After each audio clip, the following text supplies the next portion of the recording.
যে টপিকটা নিয়ে ডিসকাস করব সেটা হচ্ছে ফ্র্যাকশন আর পার্সেন্টেজ ইকুইভ্যালেন্ট, মানে ভগ্নাংশটাকেই পার্সেন্টেজে কিভাবে লেখা যায় সেই চার্টটা নিয়ে তার সাথে কতগুলো অঙ্ক আছে। এখন অঙ্ক যেগুলো আছে সেগুলো প্রথমে দেখ কোন কোন পরীক্ষায় আসছে। SBI ক্লার্ক, তারপরে আমি LIC AAO, তারপরে হচ্ছে তোর RRB NTPC রেল, কিছুদিন পরেই আবার পরীক্ষা আছে। তারপরে হচ্ছে CGL Tier 2 আর হচ্ছে CGL Tier 1 2021-এর প্রশ্ন। 5টা প্রশ্ন নিয়ে আসছি। অনেকগুলো প্রশ্ন নিয়ে আসতাম কিন্তু ভিডিও বড় হয়ে যাবে, তার জন্য 5টা প্রশ্ন নিয়ে আপাতত একটা আইডিয়া দেওয়ার চেষ্টা করি যে এই চারটা কোন কাজে লাগে। প্রথমে তো এই চারটা অনেকে মুখস্থ করে না, মুখস্থ না করার জন্য অঙ্ক করতে অনেক দেরি হয় পরীক্ষার সময়। 2 নাম্বার, এই চার্ট মুখস্থ না থাকলে তোর DI এর কোশ্চেন করার সময় প্রচুর সময় লাগবে। DI মানে কি? Data interpretation. ডেটা ইন্টারপ্রিটেশনের কয়েকটা প্রশ্ন হয়, 4টা শিফটের প্রশ্ন আমার ফেসবুক এই চ্যানেলে আপলোড করা আছে, যদি ইচ্ছা হয় তাহলে ওখান থেকে গিয়ে দেখে নিস। তো বললাম কি, এই 4টা মুখস্থ করতেই হবে, কারণ ডেটা ইন্টারপ্রিটেশন থেকে এখন প্রত্যেক শিফটে 3টা থেকে 4টা করে প্রশ্ন আসে। CGL-এ, CHSL-ও সেম 3 থেকে 4টা করে প্রশ্ন আসে ম্যাথে। আর ডেটা ইন্টারপ্রিটেশনের লাস্টে ক্যালকুলেশন করতে গেলে এটা কাজে লাগবেই। তাছাড়াও আমি যে প্রশ্নগুলো নিয়ে আসছি আজকে, ওই প্রশ্নগুলোর তো এই চার্ট ছাড়া তুই পরীক্ষার সময় তাড়াতাড়ি করতে পারবি না, অনেক সময় লাগবে। তো প্রথমে তো কী করবি, এই চার্টটা খাতার মধ্যে তুলবি। তোলার পরে বাড়িতে গিয়ে যে টেবিলে বই পড়িস ওই টেবিলের মধ্যে, মানে ওয়ালের মধ্যে লাগায় রাখবি, টেবিলের সামনে ওয়ালে, যাতে তুই পড়ার সময় প্রতিদিন সকালবেলা উঠে চারটা একবার করে দেখিস। কারণ চারটা প্রথম যারা নতুন প্রিপারেশান শুরু করে তাদের জন্য চারটা মুখস্থ করা একটু সমস্যা থাকে, কিন্তু কিছুদিন পরে অটোমেটিক মুখস্থ হয়ে যায়। তো ফ্র্যাকশন থেকে পার্সেন্টেজ ইকুইভ্যালেন্ট, এই জিনিসটা মানেটা কি দেখ। তো তুই জানিস যে 50% মানে কি? 1/2, সবাই জানে এটা, যে পরীক্ষার সময় যদি 50% থাকে তাহলে ওইটাকে আমরা ডাইরেক্ট লিখতে পারি কি 1/2। মানে 50% মানে পার্সেন্টেজ ওঠানোর পরে হয় কি 50/100। 50/100 যদি থাকে তাহলে ওইটাকে যদি আমি কাটাকাটি করি তাহলে আমার কত হবে? 1/2। এটা সবাই জানে। এখন যদি আমার কাছে থাকে 33.33%, এটাকে আমরা ডাইরেক্ট লিখতে পারি কি 1/3, অথবা এটাকেই সমান সমান লেখা যায় 33 1/3%। একটা বোঝাবো, বাকিগুলো বোঝাবো না, মানে বাকিগুলো তাড়াতাড়ি করবো আর কি। দেখ, 33.33%কে লেখা যায় 1/3 কীভাবে? এখন অনেকে জিজ্ঞাসা করবে কীভাবে লেখা গেল। তাহলে যদি আমি 1/3কে যদি আমি পার্সেন্টেজে করতে চাই, তাহলে 1/3কে পার্সেন্টেজ করতে গেলে আমার কী করতে হবে? 100 দিয়ে মাল্টিপ্লাই করতে হবে। তো পার্সেন্টেজে করার জন্য 100 দিয়ে মাল্টিপ্লাই করলাম, মানে কি 3 দিয়ে আমি 100কে ভাগ করব। 3 দিয়ে 100কে ভাগ করলে 33 99, ঠিক আছে? 1 আসলো, দশমিক দিয়ে 0 নিয়ে আসবো। 3 তিরিক্ষে 9, আবার 1 আসবে, 0 আসবে। 3 তিরিক্ষে 9, আবার 1 আসবে, 0 আসবে। 3 তিরিক্ষে 9, আবার 1 আসবে, 0 আসবে। 3 তিরিক্ষে 9, আবার 1 আসবে, 0 আসবে। মানে এটা কখনো শেষ হবে না, ঠিক আছে? 3-এর পর 3 এইভাবে আসতেই থাকবে। তো আমি 1/3 যে ছিল ভগ্নাংশটা, এটাকে যদি পার্সেন্টেজে পরিণত করি তাহলে আমার 100/3 হয়।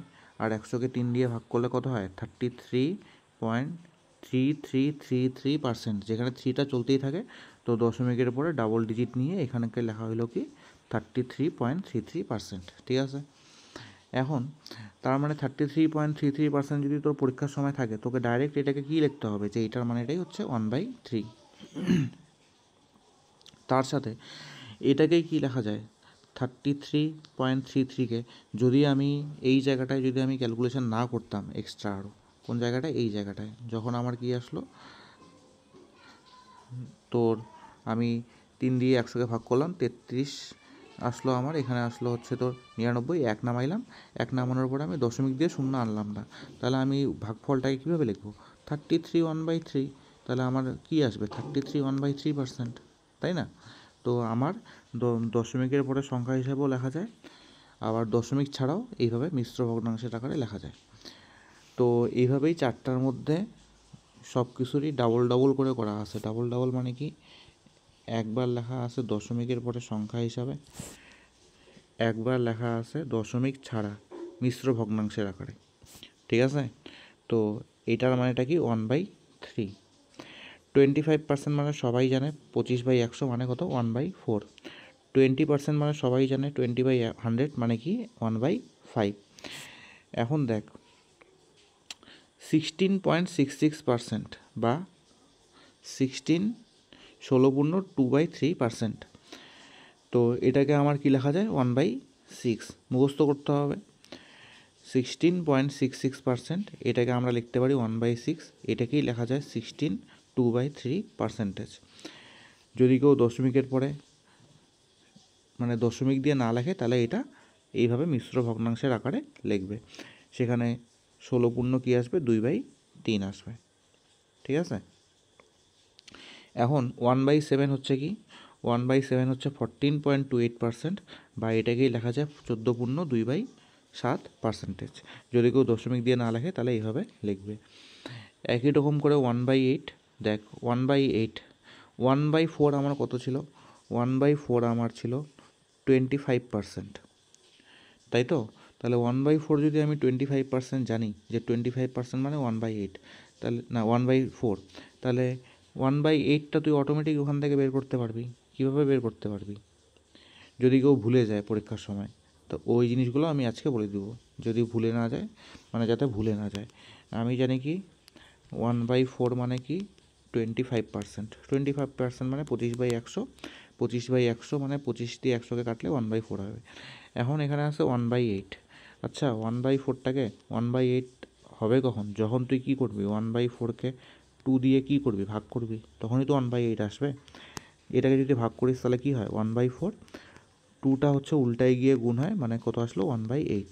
তার মানে তুই 1/4কে 2 দিয়ে ভাগ করলে হয় কত 1/8। তাহলে 1/4কে 2 দিয়ে ভাগ করলে 1/8 হয়, তাহলে পার্সেন্টেজটাকেও আমার কি 2 দিয়ে ভাগ করতে হবে, আর পার্সেন্টেজটাকে 2 দিয়ে ভাগ করলে হবে 12.5%। যদি 25কে যদি 2 দিয়ে ভাগ করিস তাহলে আমার কত আসবে 12.5।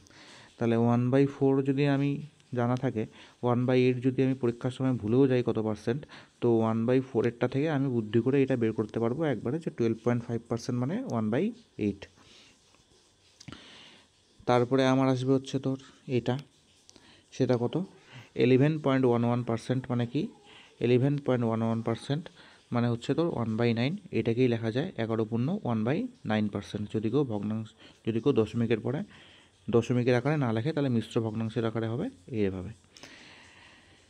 এখন 1/10, 1/10 মানে কি 10% মানে 1/10। 9.09% বা 9.1/11% মানে কি 1/11। তারপরে আসবে কি 1/12, 1/12 মানে কি 8.33%, 8.33% বা 8.1/3%। এইটাও তোরা মনে রাখতে পারিস কীভাবে, 1/12টাকে মনে রাখতে পারিস 1/6-এর সাথে। দেখ 1/6 মানে কি আসলো, 1/6 মানে আসলো 16.66%। তো 1/12 মানে কি, 1/12 মানে হচ্ছে তোর 1/6-এর অর্ধেক। একটু আগে যেমন 1/4 আর 1/8-এরটা বের করলাম, ওই একই রকম করে 1/6টা হচ্ছে 1/6কে অর্ধেক করলে, মানে 1/6কে 2 দিয়ে ভাগ করলে 1/12 আসে। তাহলে 16.66কে কি 2 দিয়ে ভাগ করলে যা আসবে সেটাই হবে, আর 16.66কে 2 দিয়ে ভাগ করলে কত আসে 8.33 আসে। আর এদিকে হচ্ছে 16.2/3কে 2 দিয়ে ভাগ করলেও 8.1/3ই আসে। ঠিক আছে, সাধারণত এই জিনিসগুলো মানে মিশ্র ভগ্নাংশের আকারে পরীক্ষায় থাকে না, আমার সাধারণত এই দশমিকের আকারেই থাকে। তো এটাকে 2 দিয়ে ভাগ করলে এটা আসবে। যদি পরীক্ষার সময় ভুলে যাইস তাহলে 1/6-এরটা মনে থাকলে অটোমেটিক 1/12-এরটা বের করতে পারবি। এখন আসবো 1/13, 1/13টা হচ্ছে 7.69%, আর এটাকে যদি মিশ্র ভগ্নাংশের আকারে লিখি তাহলে হবে কি 7.9/13%। 1/13টা যদিও পরীক্ষায় বেশি একটা প্রচলন না পরীক্ষায় আসা, তাও এগুলো সব মনে রাখতে হবে, কারণ এখন পরীক্ষার কোনো ভরসা নাই, কখন কী আসে বলা মুশকিল। একই রকম করে আমার কি আসলো 7.14%, এখানে আছে হচ্ছে 7/1/7%, এটাকেই আমার কি বলা যায় 1/14। এখন যদি কেউ ভুলে যায় তাহলে সে জানে 1/7 মানে কি, 1/7 মানে হচ্ছে 14.28%। তাহলে 1/14টা কী হবে, 1/7-এর কি অর্ধেক, 1/7-এর অর্ধেকই তো আমার 1/14।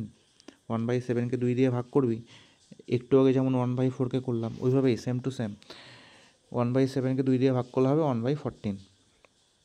তাহলে আমার কত আসবে, এখানেও আমার 14.28কে আমার 2 দিয়ে ভাগ করতে হবে, তাহলে আমার আসবে 14.28কে যদি আমি 2 দিয়ে ভাগ করি তাহলে আমার কত হবে 7.14%। আর এটাকেই মিশ্র ভগ্নাংশের আকারে লেখা যায় 7/1/7%। তারপরে আসবে আমার 1/15, 6.66%, বা 6/2/3% মানে কি 1/15।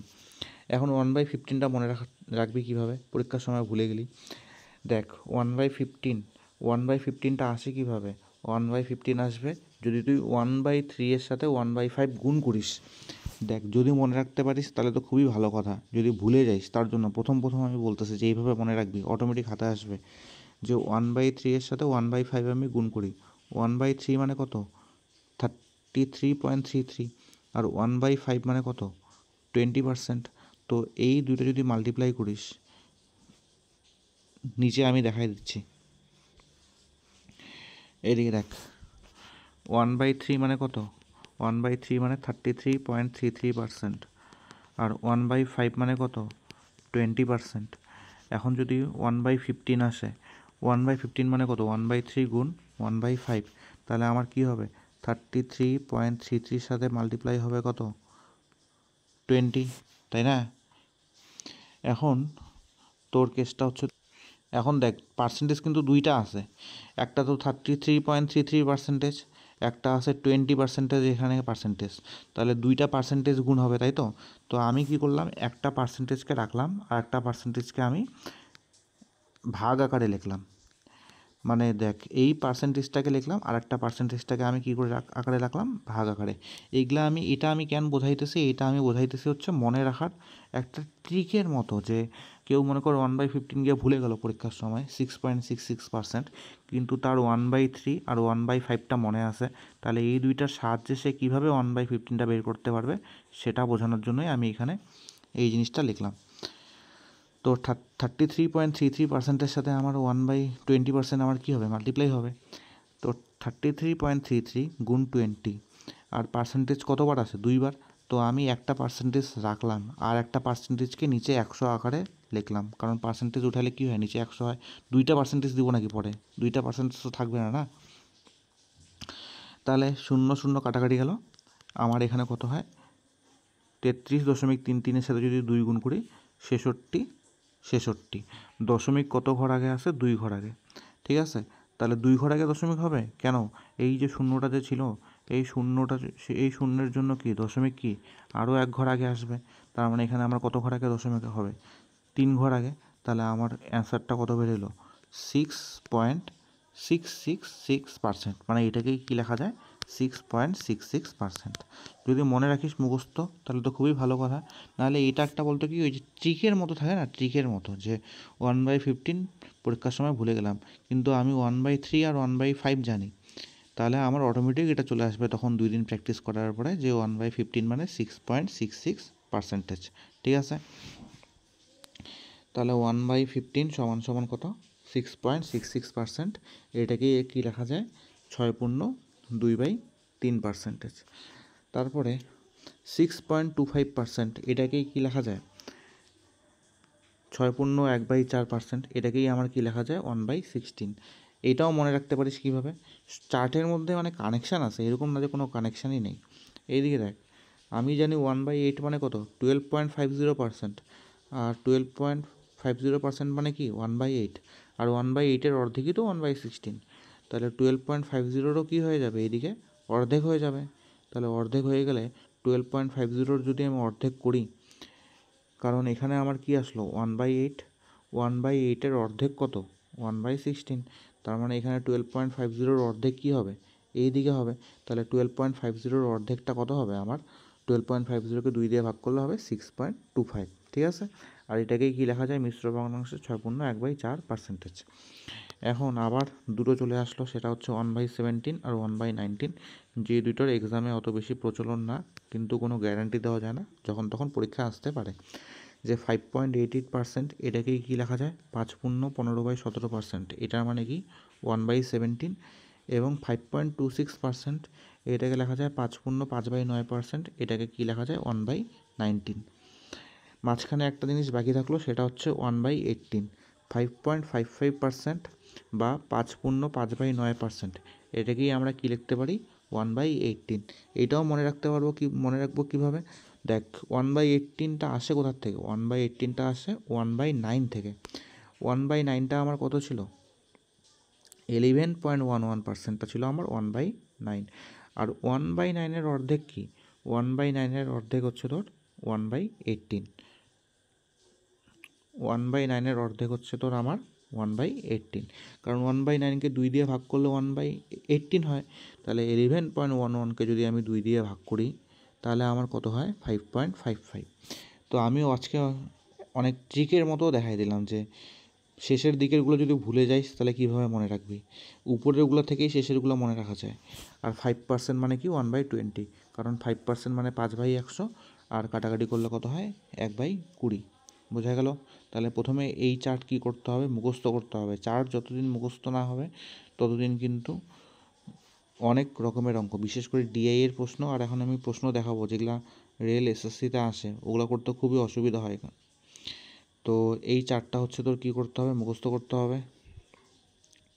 তার মধ্যে আমি অনেক কিছু বলেই দিলাম, যে 1/8 কীভাবে বের করব, তারপরে হচ্ছে তোর 1/12 কীভাবে বের করব, 1/15 কীভাবে বের করব, 1/16 কীভাবে বের করব, 1/18 কীভাবে বের করব, এগুলো তো সব বলেই দিলাম। 1/14 কীভাবে বের করব। তো প্রথমের কয়েকটা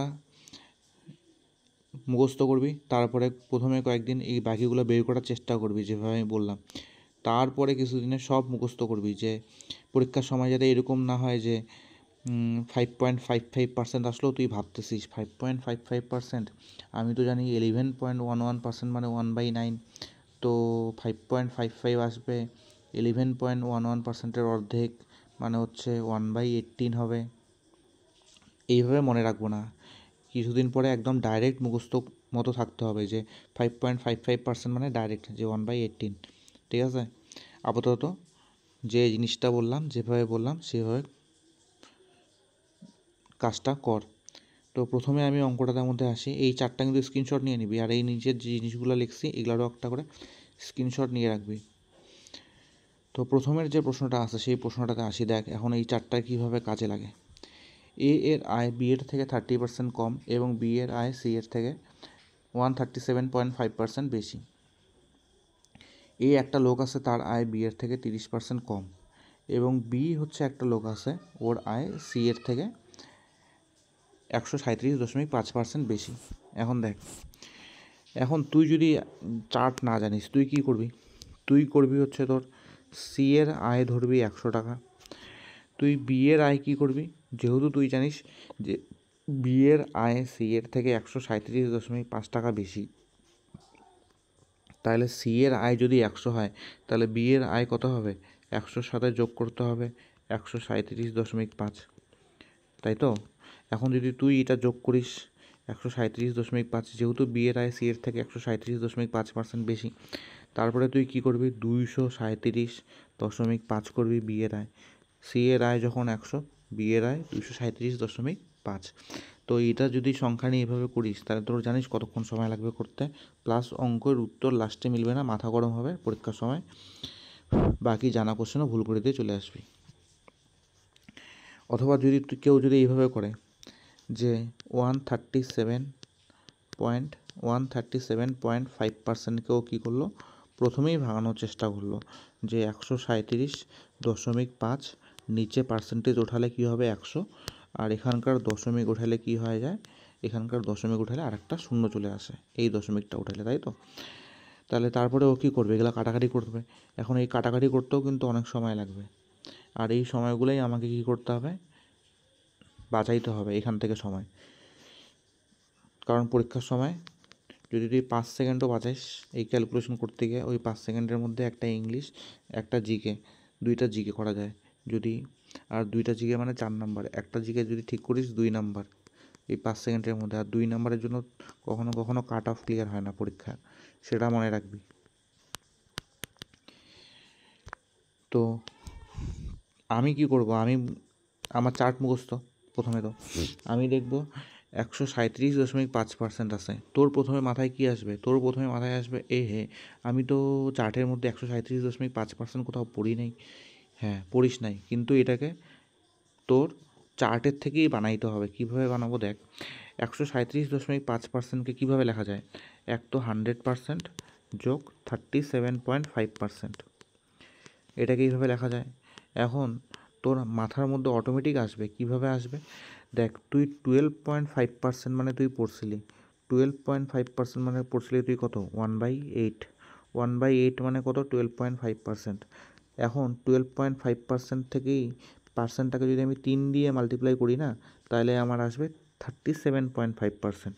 তাহলে এদিকে যদি আমার 3 দিয়ে মাল্টিপ্লাই হয়, তাহলে আমার 1/8কেও কি 3 দিয়ে মাল্টিপ্লাই করতে হবে, মানে আমার আসবে কত, 3/8। তাহলে আমি কি বুঝলাম যে 37.5% মানে কি 3/8। এটা কিন্তু পরীক্ষায় এই আইডেন্টিটিটা পুরো আসে পরীক্ষায়, যে 37.5% বৃদ্ধি পেলো, নাহলে 37.5% হ্রাস পেলো, ঠিক আছে, নাহলে 37.5% বেশি কম এরকম, ঠিক আছে। তো এটা একদম কোথা থেকে আসে, 12.5% মানে 1/8, এই আইডেন্টিটি থেকে এই জিনিসটা আসে, যে 3/8 মানে কত, 37.5%। তো কেসটা হচ্ছে তোর, তুই জানিস যে 137.5%কে এইভাবে লেখা যায়। 100% মানে কি, 100% মানে হচ্ছে তোর 1, আর যোগ 37.5% মানে কি 3/8।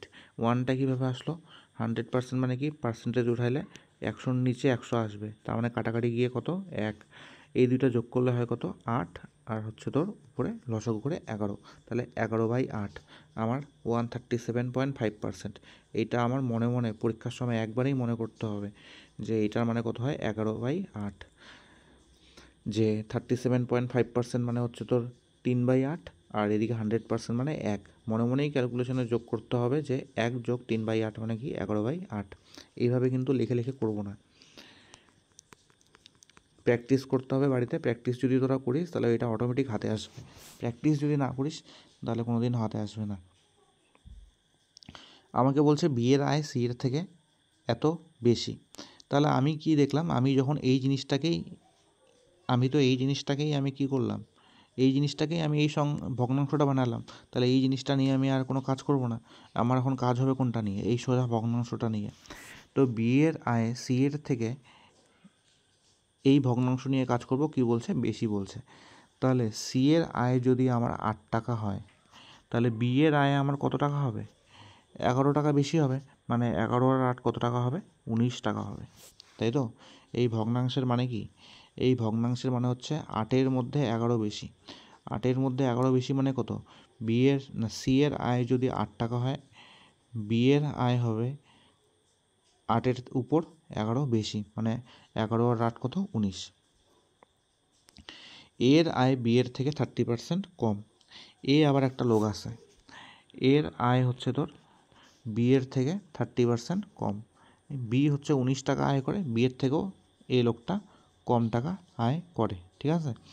এখন কেসটা হচ্ছে তোর 30% কম, এটাকে তোর বেশি পাকামি মারার দরকার নেই, কারণ 30% মানে তুই জানিসই যে এইটা ক্যালকুলেশন করলে কত হয়, 3/10, মানে যদি 3/10 মানে কি 10-এর মধ্যে 3 কম, মানে 10 থেকে কত হয়, 7 হয়, ঠিক আছে।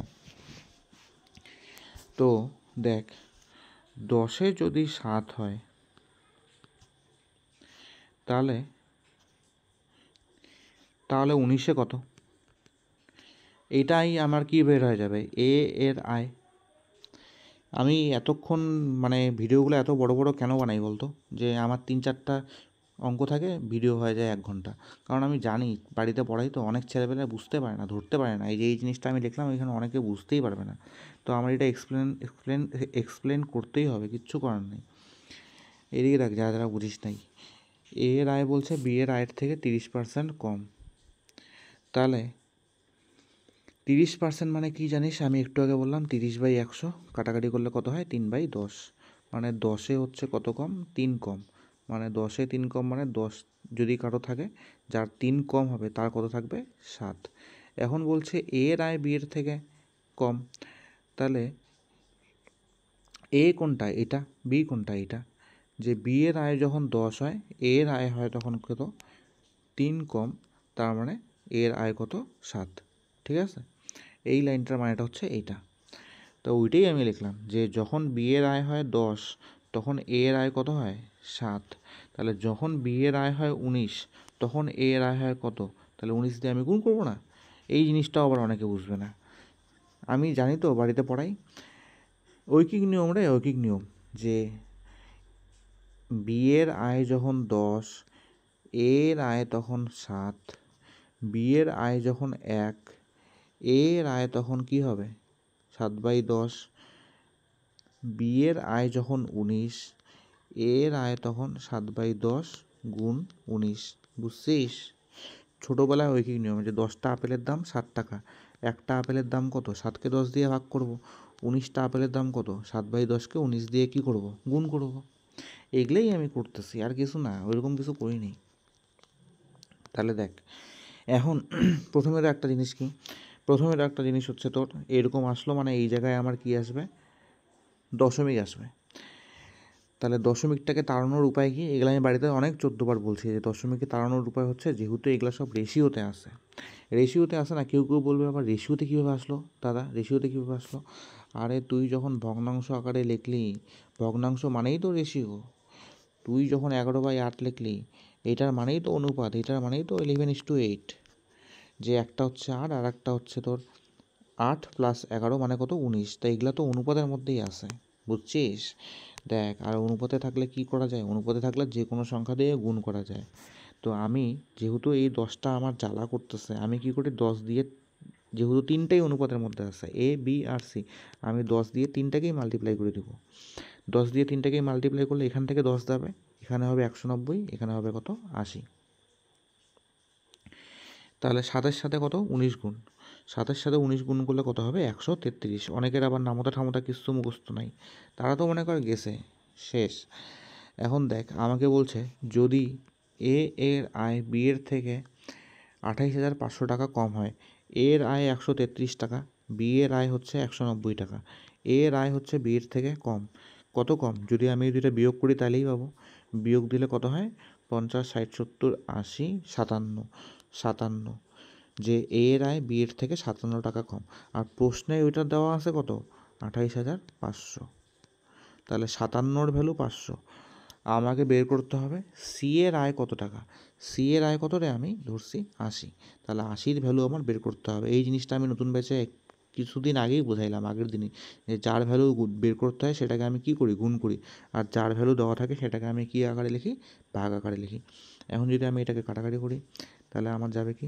5 5 যাবে। 57 দিয়ে যদি আমি 285-কে কাটি, দুইটা শূন্য আসবে পরে, তাহলে 5 আটা কত? 40। তারপরে আসবে আমার কটা শূন্য? 3টা শূন্য। আমার অ্যান্সার হবে কত? অপশন এ, যেটা আমার এখানে ঢেকে আছে, অপশন হবে এ, হবে আমার উত্তর। এখন দেখ, অঙ্কটা বোঝাইতে গিয়ে কিন্তু আমার 10 মিনিট লাগলো, কিন্তু আমরা যদি পরীক্ষার সময় কোশ্চেনটা করি না, আমাদের সময় লাগবে পরীক্ষার সময় 30 থেকে 40 সেকেন্ড। কেন? কারণ আমাদের তো 137.85% এই আইডেন্টিটির মুখস্থ থাকবে। তারপরে এই জিনিস যেটা 30% কম, এটা তো আমরা খুব তাড়াতাড়ি বের করবো, তাই তাই না? এখন বোঝানোর জন্য কি হয়? অঙ্ক দেরি হয়। তাহলে তোরা এটা ভাববি না যে এখানে অনেক বড় ক্যালকুলেশন, এটা ওইটা। আমি যত ছোট সম্ভব অঙ্কটা করাই দিলাম, এর থেকে ছোট হবে না। কারণ 137.5%, এটাকে যদি তুই প্রথমে মানে চার্ট মুখস্থ না করে যদি ভাঙাই করতে, তাহলে এই জায়গাতেই তোর মোটামুটি 15 থেকে 20 সেকেন্ড সময় নিত, তারও বেশি চাইতো যদি তুই কাটাকাটি করে বের করতি। ওই জিনিসটা আমরা নিমেষের মধ্যে বের করলাম 11/8। তারপরে এই জিনিসটা এ বি আর সিকে ধরা, আর যেহেতু বিয়োগফল, যে এ এর আয় হচ্ছে বি এর থেকে কম, ওইটা দেওয়াই ছিল, তো ওখান থেকে আমি সি এর আয়টা বের করে নিলাম। পরের প্রশ্নটাতে আসি। দেখ, তনুজা একটি সম্পত্তির 66 2/3%-এর মালিক। দেখ 66 2/3% মানে আমি একবারে বলে দেবো 2/3। এখন এই যে তোকে বোঝাইতে হবে, বোঝানোর জন্য আমার কী করতে হবে, লিখতে হবে, আর লিখতে গেলে কী হবে, সময় নষ্ট হবে। তাহলে তোরা প্রথমে বোঝ, তোরা যেভাবে বোঝাইতেছে সেভাবে প্রথমে বোঝ যে তনুজা হচ্ছে একটি সম্পত্তির 66 2/3%-এর মালিক। এখন তুই প্রথমে তো আমাকে বলবি, দাদা 66 2/3% তো আমাদের চার্টের মধ্যে ছিল না। হ্যাঁ, কিন্তু তোদের কি আরেকটা জিনিস ছিল, কী ছিল, 33 1/3%। এইটা কিন্তু তোদের চার্টে ছিল, যে এইটার মানে ছিল 1/3, এটা চার্টে ছিল। এটা তো আবার বলতে পারবি না যে ছিল না। তাহলে এইটারই দ্বিগুণ তো আমার 66 2/3 না, যে এটাকে যদি আমি 2 দিয়ে গুণ করি এই মিশ্র ভগ্নাংশটাকে, তাহলে আমার কত হয়, 66.2/3%। তাহলে এটা আমার কত হয়ে যাচ্ছে, 2/3 হয়ে যাচ্ছে এখানে। তাহলে 66 2/3% মানে কত, 2/3। এটাকেই লেখা যায় কীভাবে, 66.66%। যদি কেউ কী করে, যদি কেউ দশমিকের আকারে লিখতে যায়, তাহলে 66.66%কে কী বলা যায়, ডাইরেক্ট 2/3। কখনও পরীক্ষার সময় 66.66% থাকে, কখনও পরীক্ষার সময় 66 2/3% থাকে। ঠিক আছে, এখন আমাকে বলছে যে তনুজা তার সম্পত্তির এত পার্সেন্টেজের মালিক, মানে এই ভগ্নাংশ এই জিনিসটা আমি কাজ করব না, আমি কাজ করব 2/3 নিয়ে। মানে তনুজার যদি মোট সম্পত্তি 3 হয়, তনুজা একটি সম্পত্তির একটি সম্পত্তি যদি 3 হয়, তার মধ্যে তনুজা কতটুকুর মালিক, 2-এর মালিক। যদি তার মালিকাধীন সম্পত্তির 30%-এর মূল্য 1,25,000 টাকা হয়, তাহলে মোট সম্পত্তির 45%-এর মূল্য কত হবে। দেখ, যদি তার মালিকাধীন সম্পত্তির মানে তার সম্পত্তি আছে 2, এর 30%, তাহলে 2-এর 30% মানে কি 3/10। কাটাকাটি করলাম এগুলা, ঠিক আছে। এইটার মূল্য হচ্ছে 1,25,000। প্রশ্নে দেওয়া আছে কত, 1,25,000। একটু ভালো মতো যদি দেখিস তাহলে তুই বুঝতে পারবি যে আমাকে বলছে মোট সম্পত্তির 45%-এর মূল্য কত হবে। মোট সম্পত্তি মানে কত, মোট সম্পত্তিটা মানে 3, একটি সম্পত্তির না, ওই মোট সম্পত্তি 3, তার মধ্যে 2-এর মালিক হচ্ছে তনুজা। তাহলে মোট সম্পত্তির 45%-এর মূল্য বের করার জন্য প্রথমে আমার কি বের করতে হবে, মোট সম্পত্তি বের করতে হবে, তারপরে আমার তার 45% বের করতে হবে। তার মানে প্রথমে আমার এই 3-এর ভ্যালু বের করতে হবে, আর এখানে 3 আসেই, তার মানে আমার এই 3-এর ভ্যালু বের করতে হবে, তাই তো। মানে আমি কি বোঝাইতে চাইলাম, এরকম থাকলে প্রথমে আমি কার ভ্যালু বের করি, 1-এর ভ্যালু বের করি, কিন্তু আমার আর এখানে 1-এর ভ্যালু বের করতে হবে না, বুঝলি। তো 3-এর ভ্যালু বের করার জন্য আমি কি করব, প্রথমে আমি কি করি, 3-এর ভ্যালু বের করার জন্য 10 দিয়ে এই সংখ্যাটাকে কী হবে, গুণ হবে। তাহলে 1,25,000-কে 10 দিয়ে গুণ করলে লাস্টে একটা শূন্য আসবে, আর এই 2টা এদিকে কি চলে আসবে, ভাগ আকারে আসবে। যদি আমি কাটাকাটি করি তাহলে আমার কত হয়, 6 দুগুণে 12, 2 দুগুণে 4, 5 দুগুণে 10, পরে কয়টা শূন্য আসবে, 3টা শূন্য। মানে 3-এর ভ্যালু আমার আসলো এইটা, মানে টোটাল সম্পত্তির ভ্যালু আমার কত আসলো, এত। আর আমাকে বলছে এর 45%-এর মূল্য। তার মানে 45% মানে কি, আমার এখানে গুণ করতে হবে 45/100 দিয়ে। 45/100 মানে কি, 5 নং 45, 5 কুড়ি 100। এখানে আমার যদি কাটাকাটি করি তাহলে আমার কত হয়, যে হচ্ছে তো 3 দুগুণে 6, 2 অক্ষে 2, 25 দুগুণে 50, আবার 2টা শূন্য। এখন দেখ, আমি যদি অপশন প্রথমে চেক করি, গুণ করলে তো হবেই। এখন অপশন যদি আমি চেক করি তাহলে আমার কি আসতেছে, তাহলে আমার আসতেছে হচ্ছে তোর, এখানে একটা শূন্য আমি বেশি লিখে ফেলছি, কই দেখবি, দেখ যখন আমি কাটাকাটি করলাম 5 দিয়ে 5 নং 45, 5 কুড়ি 100, এই 5 কুড়ি 100, তারপরে হচ্ছে এই শূন্যর সাথে শূন্য কাটলাম, 2 দিয়ে যদি আমি এটাকে কাটি তাহলে আমার হবে 3 দুগুণে 6, 2 অক্ষে 2, 25 দুগুণে 50, আমার আসবে এইরকম। এখন 9-এর সাথে আমার গুণ করতে হবে কি, এই সংখ্যাটা। 9-এর সাথে যদি এই সংখ্যাটা গুণ করি তাহলে আমার শেষ সংখ্যাগুলো কি আসবে, একটা আসবে শূন্য, তারপরে আসবে 5 নং 45। আচ্ছা দেখি তো কোন সংখ্যার শেষে 50 আছে, 50 আছে শুধুমাত্র একটা সংখ্যারই শেষে, সেটা হচ্ছে কোনটা, অপশন নাম্বার 2। তাহলে আমার অপশন নাম্বার 2 হবে কি উত্তর। যদি তোর কনফিউশন থাকে তাহলে বাড়িতে গুণ করে দেখবি 2,81,285 আসবে উত্তর। 37 1/2% of the candidates in an examination were girls, মানে 37.1/2% অফ দ্য ক্যান্ডিডেটস মানে ক্যান্ডিডেটের মধ্যে, ইন অ্যান এক্সামিনেশন একটা পরীক্ষায় ওয়ার গার্লস ছিল মেয়ে। যে প্রথমে তো আমার কি করতে হবে 37 1/2% মানে দেখেই আমার কেমন কেমন লাগতেছে, মানে এটাকে আমার কি করতে হবে মিশ্র ভগ্নাংশে থেকে আমার পরিণত করতে হবে নর্মাল ভগ্নাংশে, মানে নর্মাল আমি নিয়ে আসবো, লোকটা থাকবে কমপ্লিকেটেড, আমরা নিয়ে আসবো নর্মাল। তো নর্মাল আনতে গেলে 37 1/2% আমি একটু আগেই দেখলাম এটাকে কি লেখা যায় 3/8, সবার প্রথমেই অঙ্কটাতে দেখাইছি আর বলবো না। তাহলে এটা নিয়ে আমি আর কোনো কাজ করব না। মানে টোটাল যদি 8টা পরীক্ষার্থী থাকে, টোটাল যদি 8টা ক্যান্ডিডেট থাকে, তার মধ্যে হচ্ছে তোর 3টা কি থাকে মেয়ে থাকে, এটাই আমাকে পরীক্ষার সময় বলছে, মানে প্রশ্নের মধ্যে বলছে। 75% অফ দ্য বয়েজ, ছেলেদের মধ্যে 75%, and 1/2% of the girls past. এই লাইনটার মানেটা কি 75% অফ দ্য বয়েজ মানে ছেলেদের মধ্যে 75% এবং অ্যান্ড 1/2% অফ দ্য গার্লস মানে মেয়েদের মধ্যে 62.1/2% কী হয়েছে পাস করছে। এখন মেয়েদের মধ্যে এত পার্সেন্ট পাস করছে, এই ভগ্নাংশটা দেখেও আমার কেমন কেমন জানি শরীরটা করতেছে, আমি এটাকেও কী করব নর্মাল ভগ্নাংশে নিয়ে আসবো। এখন দেখ নর্মাল ভগ্নাংশ আনার এটা করব কিভাবে, আমি জানি 62 আমাকে বের করতে বলছে 1/2%, তার মানে 62 1/2% তুই জানিস 12.5% মানে কত, 12.5% মানে 1/8। এখন 12.5%টাকেই লেখা যায় কি 12.1/2%, ঠিক আছে। আর এইটার যদি তুই 5 গুণ করিস, এইটার 5 গুণ করলেই হবে হচ্ছে তোর 62.1/2%। কীভাবে, এই যে 5 বারং 60 আর তোর এখানে আসবে হচ্ছে তোর 5/2। আচ্ছা, ভগ্নাংশের গুণ করতে কি অসুবিধা হয়? কীভাবে গুণ করিস তোরা? আমি গুণটা কীভাবে করতেছি চোখ দিয়ে একটু দেখতো।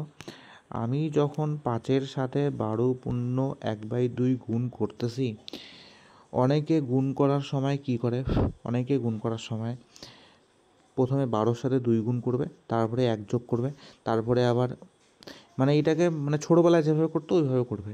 এখন তোরা বড় হয়ে গেছিস, এখন ওইভাবে করার দিন নাই, তোকে কি করতে হবে, যে পূর্ণ সংখ্যার দিয়ে গুণ করতেছিস ওই সংখ্যার দিয়ে প্রথমে গুণ করতে হবে মিশ্র ভগ্নাংশের সামনের সংখ্যাটাকে, তাহলে 5 বরং কত হয়ে গেল 60, তারপরে ওই পূর্ণ সংখ্যাটা দিয়ে তোকে গুণ করতে হবে মিশ্র ভগ্নাংশের লবকে, মানে কত হবে 60 পূর্ণ 5/2।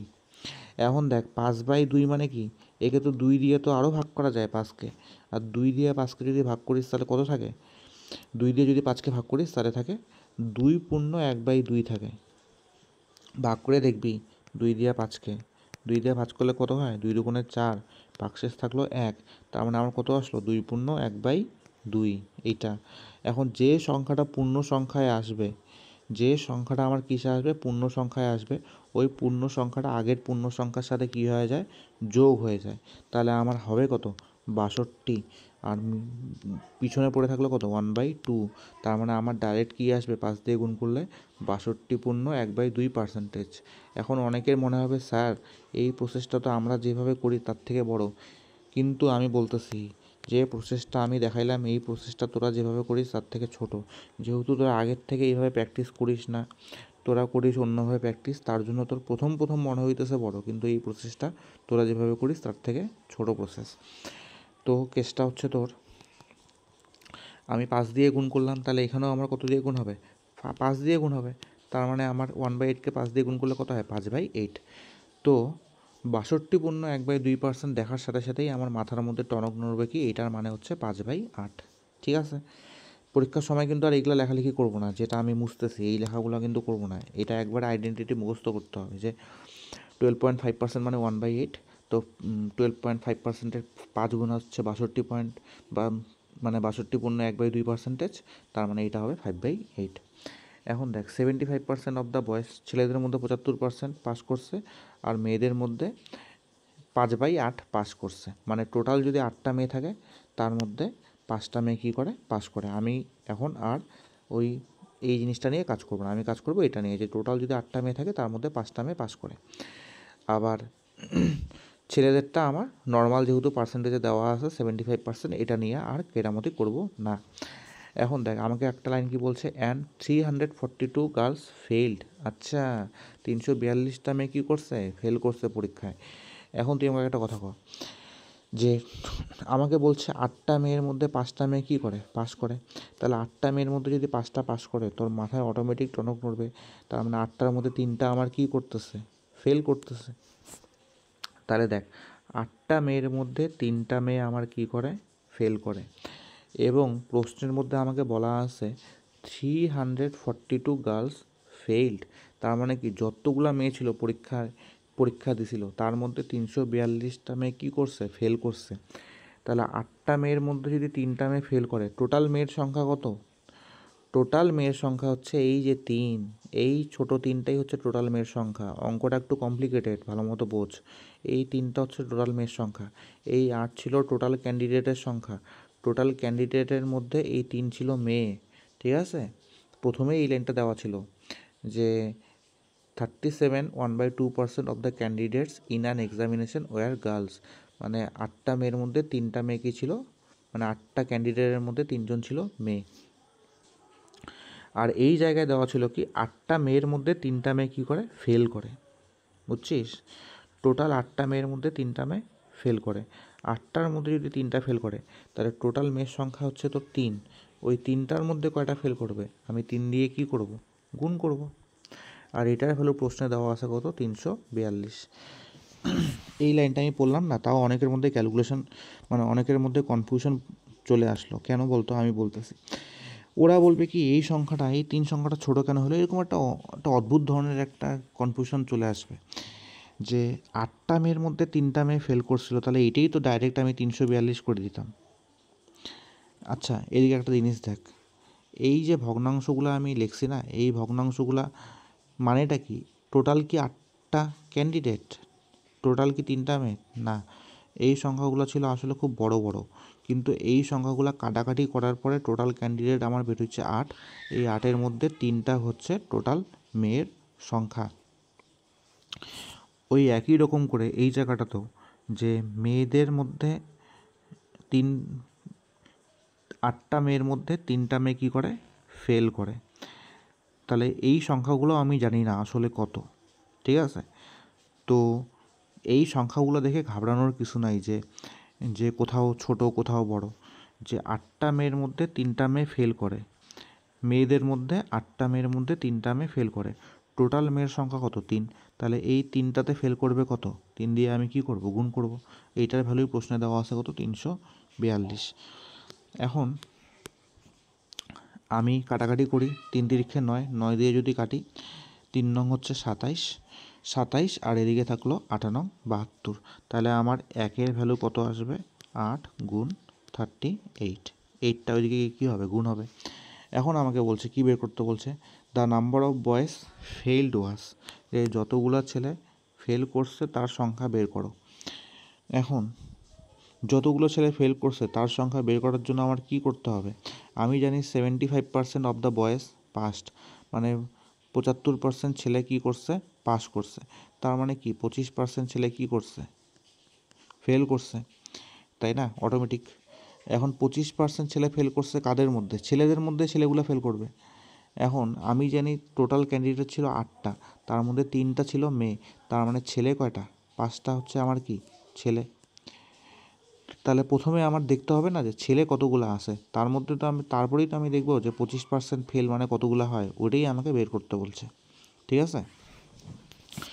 তো প্রথমে একের ভ্যালু আমি পাইলাম এত, তাহলে আমার প্রথমে বের করতে হবে টোটাল ছেলের সংখ্যা কত, মানে 5-এর ভ্যালু। 5-এর ভ্যালু আমার কি হবে, এখানে 5 দিয়ে আমি কি করব, গুণ করব। তারপরে আমার বের করতে হবে কি 25%-এর ভ্যালু, কারণ আমাকে বের করতে বলছে ফেল করা ছেলেদের সংখ্যা। তাহলে এর 25% আমার বের করতে হবে, মানে কি আমার এখানে গুণ হবে কত দিয়ে, 25/100। 25/100 মানে কত, 1/4। তাহলে 4 দুগুণে কত হয়, 8। যদি আমি এটা কাটাকাটি করি তাহলে 5 দুগুণে 10, 380। তাহলে 380টা কি ছেলে হচ্ছে তোর ফেল করছে। দেখ, অঙ্ক কিন্তু একদম সোজা, ক্যালকুলেশন কিচ্ছু নাই এখানে, আমি কোনো ক্যালকুলেশন করিনি, বোঝানোর জন্য এই সংখ্যাগুলো খালি লিখছি। তুই বলতো এখানে কোনো ক্যালকুলেশন করছিস অঙ্কের মধ্যে? কিচ্ছু ক্যালকুলেশন করিনি, এখানে খালি একটা 4 দিয়ে কাটলাম, আর খালি একটা ছোটো একটা গুণ করলাম, আর এই জায়গায় খালি 9 দিয়ে একটা কাটাকাটি করলাম। মানে অঙ্কটার মধ্যে বোঝার অনেক কিছু আছে, কিন্তু ক্যালকুলেশন কিচ্ছু নাই। তো আর তারপর সব থেকে বড়ো কথা যে কি, সেটা হচ্ছে তোর 37 1/2%। এইটার মানে কি? এইটার মানে যে 3/8, এটা তোর জানতে হবে। 62 1/2%, এটার মানে কি? এটার মানে যে 5/8, সেটাও কিন্তু তোর আসতে হবে ওই টেবিল, তার জন্য টেবিল মুখস্থ করতে হবে। এই প্রশ্নটা আসছে আরআরবি এনটিপিসি।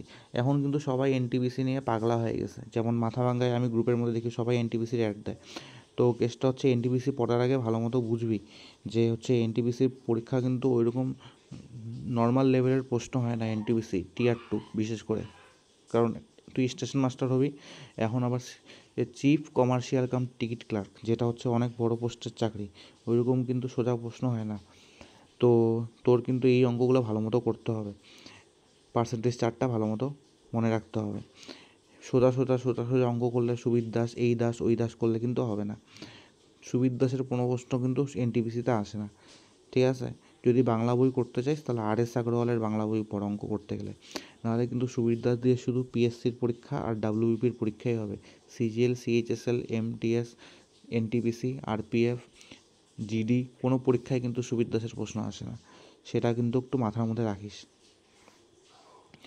তারপরে হচ্ছে তোর এই প্রশ্নটাতে আসি, সেটা হচ্ছে তোর কি এলআইসি এএও, এটা ব্যাংকের একটা কোশ্চেন। এক ব্যক্তি তার আয়ের 80% কী বলছে খরচা করে। একটা লোক আছে, তার আয় যত টাকা হয় তার মধ্যে 80% কী করে দিল? ও খরচা করে দিল। থাকার জন্য খরচ বৃদ্ধি পাওয়ার সাথে তার খরচ 37 1/2% বৃদ্ধি পায়, আয় হচ্ছে 16.2/3% বৃদ্ধি পায়, তার বর্তমান সঞ্চয়ের শতাংশ হলো কত? এখন প্রথমে তো আমি দেখলাম, এই জিনিসটা দেখার পরে আমি দেখলাম যে এখানে তো দুইটা ভগ্নাংশ আছে এরকম, এটাকে তো আমার প্রথমে করতে হবে, ঠান্ডা করতে হবে। তেড়ে মেরে ডান্ডা করে দিব ঠান্ডা, তাই তো? তাহলে 37 1/2% মানে কি 3/8, একটু আগেই করে আসলাম। 16 2/3% মানে কি? এখন একটু একটু ফ্ল্যাশব্যাকে যা, যখন টেবিলটা বললাম তখন আমি তোদের একটা জিনিস বলছিলাম যে 16.66%, 16.66% মানে কত? 1/6। এই জিনিসটা কিন্তু পুরো পরীক্ষায় আসে, ঠিক আছে? 16.66% মানে কি 1/6। তাহলে আর এটাকেই লেখা যায় কি 16.2/3%। তো কেসটা হচ্ছে তোর এই জিনিসটাকে আমি একবারে ফ্ল্যাশব্যাকে যদি যাই, মুখস্থ যদি আমার থাকে, আমি একবারে লিখে দেবো কি 1/6। দেখ কতক্ষণ লাগবে, এটা পরীক্ষার কোশ্চেন দেখবি তোর মনে হয়ে যাবে যে এটা নিয়ে কাজ করবো না, এটার জায়গায় 3/8, এটা নিয়ে কাজ করবো না, এটার জায়গায় 1/6। এক ব্যক্তি তার আয়ের 80% খরচা করে, থাকার জন্য খরচ বৃদ্ধি পাওয়ার সাথে তার খরচ 8-এর মধ্যে 3 বাড়ে, এইভাবে ধরবো। খরচ বাড়ে কত? খরচ যদি আগে থাকে 8, এখন কত হয়েছে? 8 আর 3 11। এবং আয় আগে যদি থাকে 6, তার মধ্যে 1 বাড়ে, তার মানে আয় কত? আগে যদি 6 থাকে এখন হয় কত? 6-এর আগে কত? 7। তার বর্তমান সঞ্চয় শতাংশ কত সেটা তোকে বের করতে বলছে। দেখ, প্রথমে অনেকের মনে হবে যে এই অঙ্কটা আমরা তো অ্যালিগেশন করতে পারতাম। আচ্ছা, অ্যালিগেশন আমি বলছিলাম যে অ্যালিগেশন করবি যখন হচ্ছে তোর ইনকাম সমান সমান কী থাকবে? এক্সপেন্ডিচার প্লাস হচ্ছে তোর কি সেভিংস, মানে যে আয় সমান সমান খরচা প্লাস সঞ্চয়, তখন আমরা সাধারণত অ্যালিগেশন ইউজ করি। কিন্তু অ্যালিগেশনের ক্ষেত্রে কেসটা কি? অ্যালিগেশনের মধ্যে থাকে যে ইনকামটা তো আমার মাঝখানে থাকে, যেটা দুইটার সাথে মানে দুইটা দিয়ে যে জিনিসটা তৈরি হয় সেটা কি থাকে? মাঝখানে থাকে। কিন্তু এখানে থাকে ইনকামের ইনক্রিজ, মানে এক্সপেন্ডিচার হয় বেশি নাহলে কম, মানে পার্সেন্টেজে থাকে। যেমন এখানে দেখ, খরচ আমাকে বলছে 37 1/2% বৃদ্ধি পায়, মানে মনে কর আমি এখানে খরচটা বসাইলাম, খরচ বাড়লো কত সেটা আমি বসাইলাম এখানে।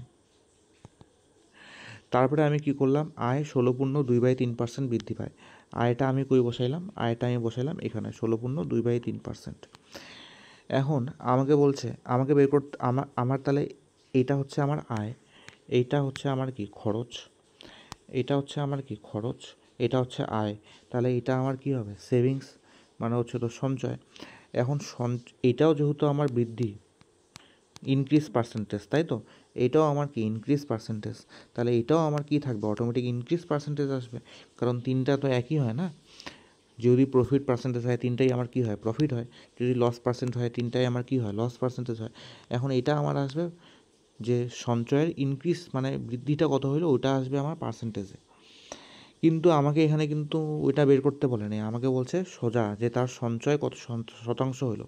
তাহলে এত কমপ্লিকেটেড জিনিসটা তোকে করতেই বলে নেই যে তুই অ্যালিগেশন লাগাই কর, তোকে একদম সোজা একটা প্রশ্ন দিচ্ছে। যদি বলতো যে তার বর্তমান সঞ্চয় কত পার্সেন্ট বৃদ্ধি পেলো তাহলে আমরা অ্যালিগেশন ইউজ করতাম, কিন্তু আমাকে অত কিছু করতেই বলে না এই ঝামেলা। আমাকে খালি ওরা টেস্ট করবে যে আমরা যে এই জিনিসগুলো জানি কি জানি না, কোন জিনিসগুলো যে পার্সেন্টেজ টু ফ্র্যাকশনের যে টেবিলটা আছে আমাদের সেটা মুখস্থ আছে কি নাই। আমাদের কিন্তু অ্যালিগেশনের অঙ্ক এরা এখানে করতে দেয় নেই, তার জন্য ফালতু অ্যালিগেশন এখানে লাগাবি না, নাহলে উল্টা বড় হবে অঙ্ক। তাহলে আমি কি করব, যে দেখলাম যে হচ্ছে তোর আয়ের 80% খরচা করে, মানে আয় যদি তোর 100 টাকা হয় খরচা করবে কত টাকা, ও 80 টাকা। এখন আমাকে বলছে খরচ বৃদ্ধি পাওয়ার সাথে, মানে খরচ বৃদ্ধি পায় হচ্ছে এত, মানে 8-এ 3 বৃদ্ধি পায়, মানে 8-এ হয় কত, খরচ যদি 8 থাকে এখন হয় কত 11, 3 বৃদ্ধি পায়, তাহলে খরচ আগে ছিল 80, তাহলে 80 থাকলে এখন কত হবে আমার, কত হলো খরচ বর্তমানে 110 টাকা। আমাকে বলছে আয় হচ্ছে তোর 16.2/3% বৃদ্ধি পায়, আমি এইটা নিয়ে কী লিখবো 1/6, মানে আয় যদি আগে 6 থাকে এখন হয় কত 7, তাহলে আয় যদি আগে 100 ছিল এখন হয় কত 50 আর হচ্ছে 3, মানে হচ্ছে তোর 350 বাই কত 3, তাই তো। তার মানে আমার এখন বর্তমানে আয় হচ্ছে এত টাকা আর বর্তমানে খরচা হচ্ছে এত টাকা, তাহলে বলছে তার বর্তমানে সঞ্চয়ের শতাংশ বের করতে বলছে। আচ্ছা সঞ্চয়টা আমি পাবো কীভাবে, আয়ের থেকে খরচাটা বিয়োগ দিলেই আমি সঞ্চয়টা পাবো, তাহলে 350/3 এটার থেকে যদি 110 বিয়োগ দিই, আমি একবারে মুখোমুখি হিসাব করলাম, এটা হবে আমার কত 20/3, ঠিক আছে। তাহলে এটা আমার কি হবে সঞ্চয়, মানে বর্তমানে হচ্ছে আয় এত, বর্তমানে খরচা এত, বর্তমানে সঞ্চয় এত। কিন্তু আমাকে কিন্তু সঞ্চয় বের করতে বলে না, আমাকে বলছে সঞ্চয়ের পার্সেন্টেজটা বের করতে। তাহলে সঞ্চয়ের পার্সেন্টেজটা আমি বের করবো কীভাবে, 350.3, এই আয়ের মধ্যে আমার সঞ্চয় হয় কত 20/3 টাকা, তাহলে 100-তে হয় কত, এটাই হচ্ছে আমার কি সঞ্চয়ের পার্সেন্টেজ। এখন যদি এটার আমি ক্যালকুলেশন করি তাহলে আমার কি হবে 20/3টা থাকবে, আর 350/3টা উল্টায় গিয়ে আমার কি হবে, এটা একবারে পাশেই লিখে দিই, আমার কি হবে 3/350। এটা কিন্তু মনে মনে হিসাব করবি যে 3-এর সাথে 3 আমার কাটাকাটি যাবে, এই জিনিসটা তো এখন নাই না, এই জিনিসটা তো আমি এখানে লিখছি, তাহলে 3-এর সাথে 3 কাটাকাটি যাবে, 3-এর সাথে 3 কী যাবে কাটাকাটি যাবে, 0-র সাথে 0 কাটাকাটি যাবে, 5 দিয়ে কাটবো, 5 5 7 35, 5 দিয়ে 5 20 100, 20-র সাথে 2 গুণ করলে হয় 40, 40কে 7 দিয়ে ভাগ করলে হয় 5/7%, তার মানে অপশন বি হবে কি উত্তর। শেষ প্রশ্ন যেটা হচ্ছে সম্পূর্ণরূপে এই পার্সেন্টেজ টু ফ্র্যাকশনের উপরেই আটকায় আছে, সেটা হচ্ছে তোর এসবিআই ক্লার্কের প্রশ্ন, সেটা আমি এখন করাবো। প্রথমে আছে 83.33% অফ 216, 83.33%। এই জায়গায় কয়েকটা জিনিস আমি বোঝাবো, দেখ 8.33%, এইটা আমার কত ছিল, এইটা আমার ছিল হচ্ছে তোর ভালো মতো মনে কর 1/12, 1/12 মানে কি 8.33%। পরীক্ষার সময় তোর কি থাকবে পার্সেন্টেজ পয়েন্টসটা তোর এই ঘর থাকতে পারে আবার এই দিকেও থাকতে পারে, অনেক সময় এইভাবে থাকে, যেমন এই জায়গাটা কি আছে তুই জানিস 8.33 এর মান, কিন্তু তোর কাছে কত আছে 83.33 আছে, তাহলে তুই কি বলতো কি হইলো এই জায়গায় দশমিকটা এক ঘর কোথায় আসলো ডান দিকে আসলো, এক ঘর ডান দিকে আসা মানে কি ভগ্নাংশটা তোকে উপরে 10 দিয়ে গুণ করতে হবে, ঠিক আছে। আর দশমিকটা যদি এক ঘর বাঁদিকে আসতো তাহলে ভগ্নাংশে তুই 10 দিয়ে কী করতি ভাগ করতি, মানে নিচে শূন্যটা আসতো, নর্মাল হিসাব, বোঝা গেল। তাহলে কেসটা হচ্ছে তোর এটা আসবে হচ্ছে তোর 5/6, যদি কাটাকাটি করি তাহলে এই সংখ্যাটা না লিখে আমি কত লিখবো 5/6-এর সাথে আমি গুণ করবো কত 216। তাহলে আমি প্রথমে কি করলাম, প্রথমে হচ্ছে এইটুকুর কাজ ছিল, এইটুকুর কাজ আমি শ্যালটাই দিলাম যে 5/6-এর সাথে 216 গুণ, মানে আমি এখন পারবো। এখন কি আছে 14.28% অফ 343, 14.28% মানে কি 1/7, তাহলে 1/7 সাথে আমার 343 গুণ করতে হবে, এটা আমি পারবো। 6.66% অফ 225, 6.66%, এদিকে দেখ 6.66%, এইটা আসবে কোথার থেকে? এটা আসবে হচ্ছে তোর 1/15 যখন বের করছিলাম মনে আছে, যে 1/15 হচ্ছে তোর 6.66%, তাহলে এইটা আমি লিখবো কি ডাইরেক্ট 1/15। তাহলে এই পরেরটাকেও আমি কাজ করে দিলাম, আর বাকি থাকলো কি 16.66%, আর 16.66% মানে কি 1/6। তাহলে আমার কিন্তু সব আইডেন্টিটি আমার হয়ে গেল একদম ঝরঝরা। তাহলে আমি এটাকে কি লিখতে পারি, যে এক তো 83.33%কে আমি লিখবো 5/6, 5/6 গুণ হচ্ছে কত 216, বিয়োগ যোগ 14.28%কে লিখবো 14 গুণ হচ্ছে তো 343, অফ মানে কি গুণ, বিয়োগ চিহ্ন 6.66% মানে 1/15, 1/15কে আমি গুণ আকারে লিখবো কত 225, বিয়োগ 16.66% মানে কি 1/6কে আমি গুণ আকারে লিখবো কি 36। এই জিনিসগুলো শুধু লিখলেই হবে না, এই কাটাকাটিটা মনে মনে করে করে আসতে লাগবে ব্যাংকের পরীক্ষায়, নাহলে সময় পাবি না। মানে তুই যে 5/6 লিখতেছিস, এই লাইনটা লিখলেও পরীক্ষার সময় হবে না, তো ডাইরেক্ট 6-এর সাথে 216, 7-এর সাথে 343, 15-এর সাথে 225, আর 6-এর সাথে 36, এটা কাটাকাটি করে তোর একবারে ওই লাইনটা লিখতে লাগবে, বুঝছিস?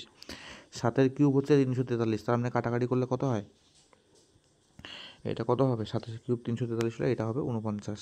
6 দিয়ে হচ্ছে তোর 6 দিয়ে কাটলে কত হয়, 6-এর কিউব কত 216, তার মানে এটা কত হবে 36, এইটা 15 স্কোয়ার 225 মানে এটা হবে 15, আর 6 6 36, তার মানে দেখলি তো সব স্কোয়ার কিউবগুলো দেওয়া আছে, তাহলে স্কোয়ার কিউবগুলো কিন্তু ইম্পর্টেন্ট। পরে যোগ বিয়োগ করে যা হয় সেটা তোদের আমি হোম টাস্ক দিলাম একটা জিনিস, যে এই এখন জিনিসগুলো 5-এর সাথে 36 এগুলো গুণটুন করে কত হয় যোগ বিয়োগ করে সেটা আমাকে একটু কমেন্ট বক্সে জানিয়ে দিবি যে কত হয়, তোদের উত্তর কত আসলো। তো বোঝা গেল পার্সেন্টেজ টু ফ্র্যাকশন চার্ট যে কীভাবে পড়তে হয়। আমি একটা আইডেন্টিটি আরেকটা বলে দিচ্ছি, এদিকে দেখ। আমি জানি 1/7 মানে কত 14.28%, পরীক্ষার সময় মাঝে মাঝে কী আসে 28.56% আসে। ওই আগে যেমন করলাম না, যে বের করলাম যেমন 37.5%, তো পরীক্ষার সময় 28.56% বারবার আসে। তো এইটা মানে কত 2/7, কারণ এটার 2 গুণ হচ্ছে 28.56, তাহলে 1/7কেও আমার 2 গুণ করতে হবে। আচ্ছা দেখি আর কিছু কি ছিল এখানে,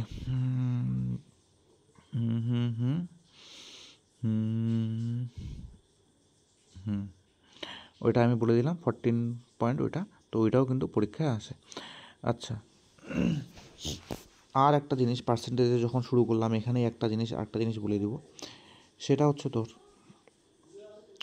যখন তুই ক্যালকুলেশন করিস, আচ্ছা থাক এই জিনিসটা এখানে বলবো না, এই জিনিসটা আমি পরে অন্য কোথাও বলবো। তাহলে এই চারটা বোঝা গেল, এই যে এই চারটার ইম্পর্টেন্সটা কিন্তু খুবই বেশি, তাহলে এই চারটা মনে রাখবি। আর যদি এইভাবে অঙ্ক করতে চাইস, খুবই একটু হাই লেভেলের যদি অঙ্ক করতে চাইস, ঠিক আছে, তাহলে আমাদের সাথে যোগাযোগ করবি। কারণ এখন পরীক্ষার যেহেতু কম্পিটিশন খুব বেশি, সোজা সোজা অঙ্ক পরীক্ষায় আসে, কিন্তু এখন আর আসবে না। অথবা যদি তোরা সেন্ট্রাল গভর্নমেন্টের পরীক্ষাগুলো টার্গেট থাকে, তাহলে তোদের একটু হাই লেভেলের প্রশ্নই করতে হবে। তাহলে তোরা আমাদের সাথে যোগাযোগ করতে পারিস, ওই আমাদের নাম্বার গ্রুপের মধ্যেই দেওয়া আছে।